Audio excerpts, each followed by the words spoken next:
Hey, what's going on, everyone? My name is Craig Stanley, and did you know that I sold my very first painting at 7 years old? And the reason why that matters, well, I'm going to tell you as I create this new painting here, and I'm going to tell you the reason why that was so important and how it actually still is relevant even to this day, and how you can even benefit from just the information that I learned from it. And it's something that most of us as artists, we don't even realize is holding us from really reaching that next point or even making our first sale. All right. So when I was 7 years old and sold my first painting, or rather drawing at the time, and the thing that I realized the most was that I was able to captivate the attention of the other students because I was able to do something that they at the time were not able to do. And what it did is it helped me to realize that the value is not in, how good I am or how, you know, far I need to go to be able to render the different paintings the way that I'm thinking that they should be rendered. But at that age, you're just happy to do anything that, you're proud of. And that is the point, to be able to paint or draw anything that you're proud of, and others, they'll see the value in it. And something that I realized was extra important as I grew up and turned into a professional artist is that many times we are so hard on ourselves, a lot harder than actually the client or the viewer is. You know, they're looking at things from a non-artistic way. We're trying to be artsy about it, and we're trying to think of all the, artistic ways and terminologies that we can use as to, what's missing out of it. If it's the color or if it's um, the aspect ratio, just all these different things that we're thinking about as we grow as artists. But none of that is important when it comes to the viewer because they're not looking at it from that lens. And so the more I realized as I got older that that doesn't matter, it just freed me. It freed me from all the anxiety that I was putting on myself that was just not important. And it's just something that I realized that so many of us, we do it. We do it to ourselves all the time. We're just so hard and we're saying, oh, well, this isn't right and that isn't right. All these decades now that I've been painting for others, the things that I'm thinking are relevant are not the things that they even notice. I remember once, even today, I had a client come through and I'm trying to explain some of the features of what I was having to repair, and it was actually um, a ripped canvas. And a lot of the things that I was explaining to him, it really he was he was nodding his head up and down, but he really wasn't understanding all the things that I thought would make the painting better. But it was his perception was a lot more simple as to what he actually enjoyed about the painting. And that's, the main point that I wanted to bring out is that don't allow your own um, fears and thoughts about what is or what is not great about your painting, your own perception. That's not even important. What's important is that you are enjoying the process, and that most likely the person that you are painting for, they are not going to catch all the things that you think are wrong potentially with this painting.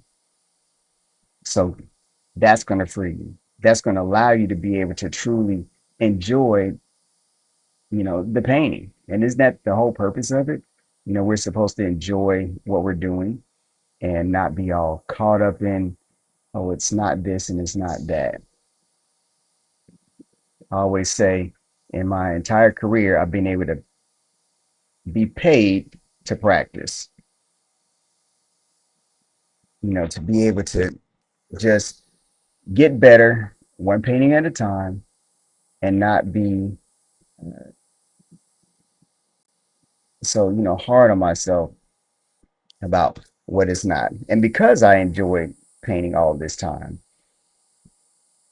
then I never quit. I was able to always just enjoy one little piece at a time, and that was the main point. So let me ask you, like, what are some of the things that really do hold you up from uh, painting, or what's holding you up from making your first sale? I know sometimes it might be ourselves, and other times it might be because of something that someone else said. So just be honest, is that something that has slowed you down? Something that someone has said when you were younger, or someone has said something even more recent than that. You're older, but still that one negative comment that maybe you heard, and that's what is holding you back from really pursuing your art. And to me, that's one of probably the most aggravating things is when I hear, individuals say that someone said something that was hurtful and that really slowed them down from pursuing the art that's really their passion. You want to get better at it, but you're still in the fear of, oh, I'm not good enough, and um, what if people don't like it? And to be honest, that's actually one of the things that has kept me from doing art competitions.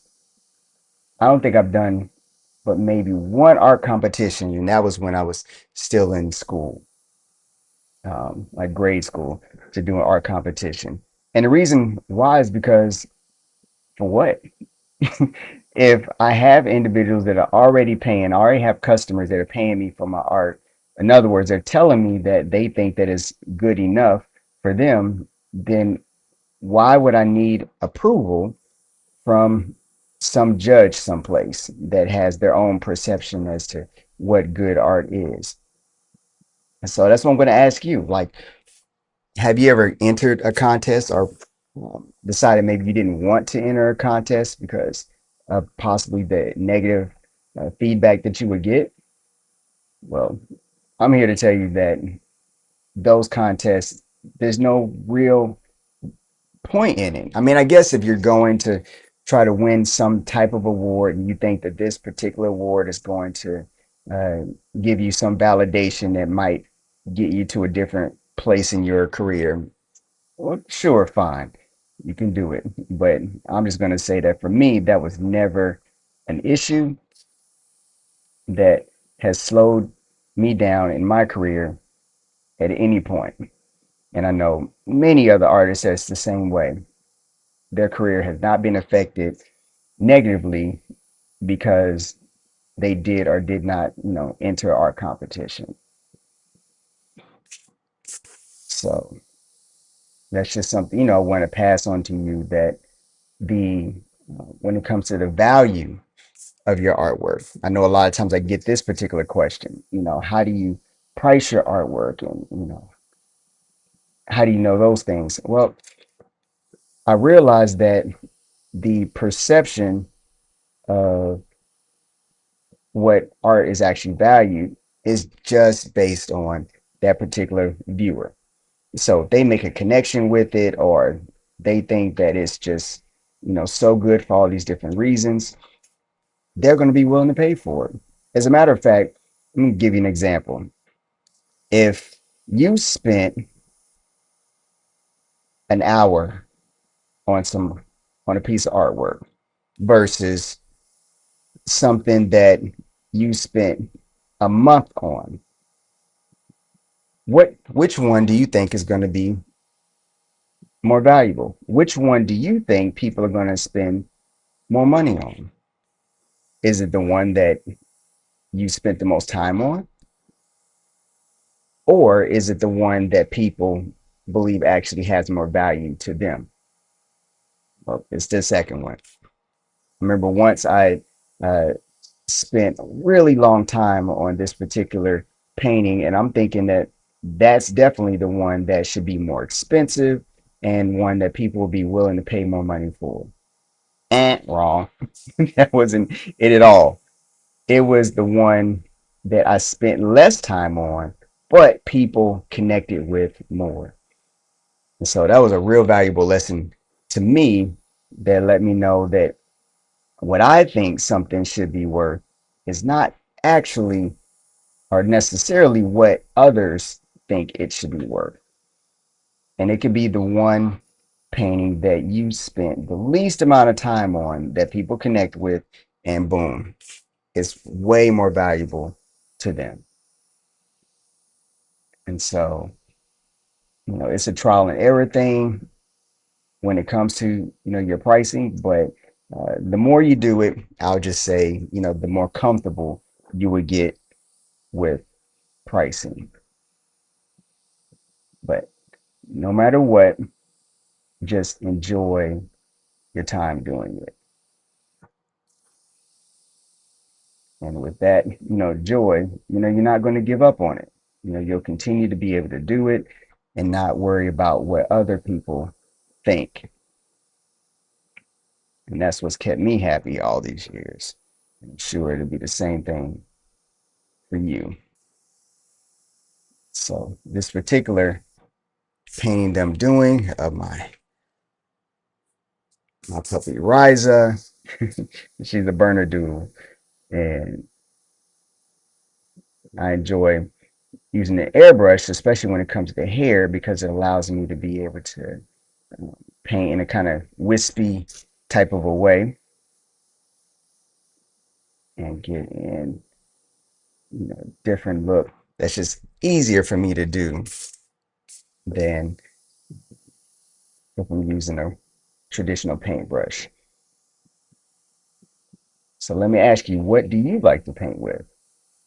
You know, have you ever used an airbrush? Do you like to just use a traditional paintbrush? What's your favorite?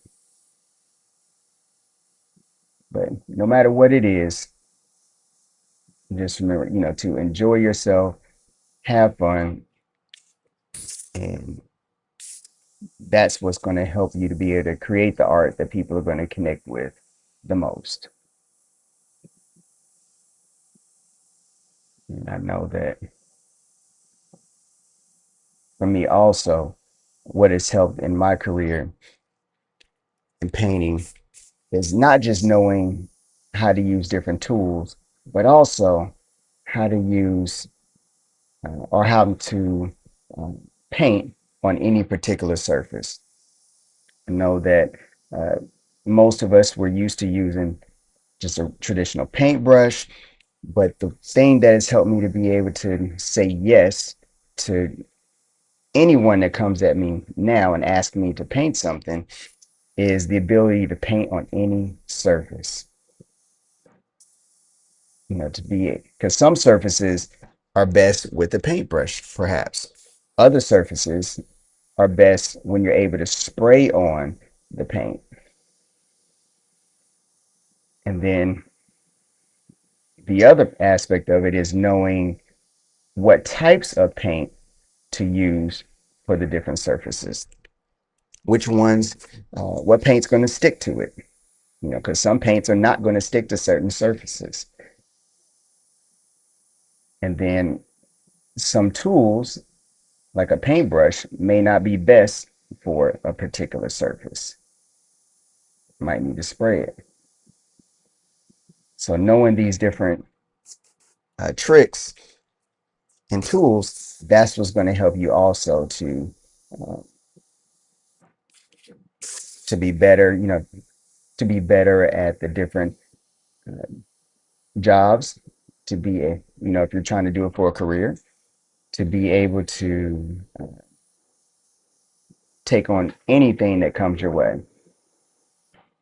And I also have an ebook that breaks down the different types of materials that you might come across to be asked to paint on, whether it's something someone else is asking you or if it's something that you just want to try.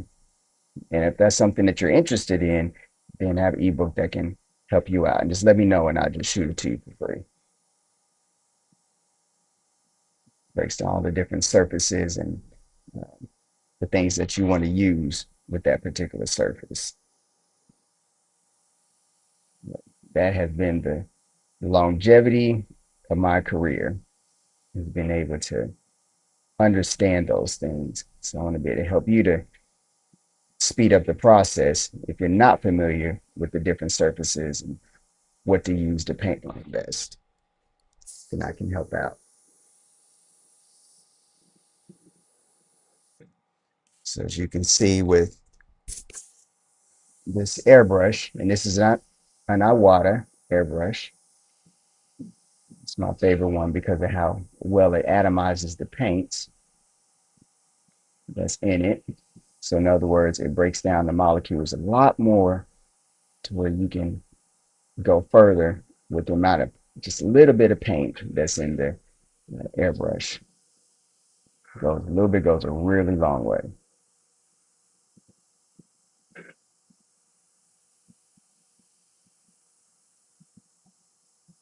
So what I'm doing now is just kind of blocking in color. It's not super detailed, but just enough to be happy with it. You know, just to be able to kind of see the direction that I want to take it. And then later on, I can go ahead and add in a lot more detail in other areas. It's just a way to kind of throw in some color, see how I like it. Then I can continue to detail a little bit later on.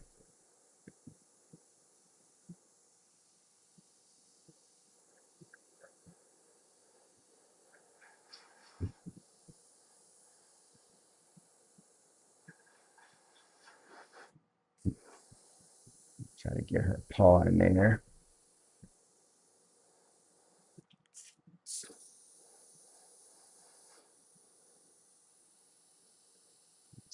And then just a little bit more. There's a lot more that I can do with this. I just want to hang in just a little bit, just so you can kind of see how fast an airbrush can blow in your figure.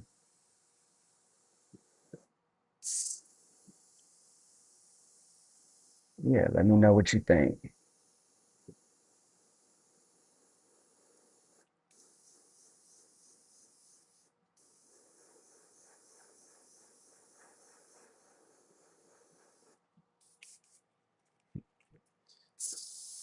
Got a tutu in here.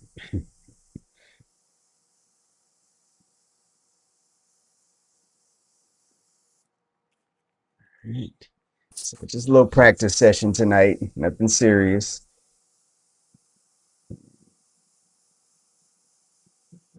You see anything that something you would like to know more about, whether it's more, surfaces and how to paint on those, or if you want to know a little bit more about, you know, airbrushing and what it takes to, what I'm using, yeah, just let me know. All right. So yeah, just a little play around session tonight, and I'll continue this on a little bit later on. So remember to subscribe, and we'll talk again soon.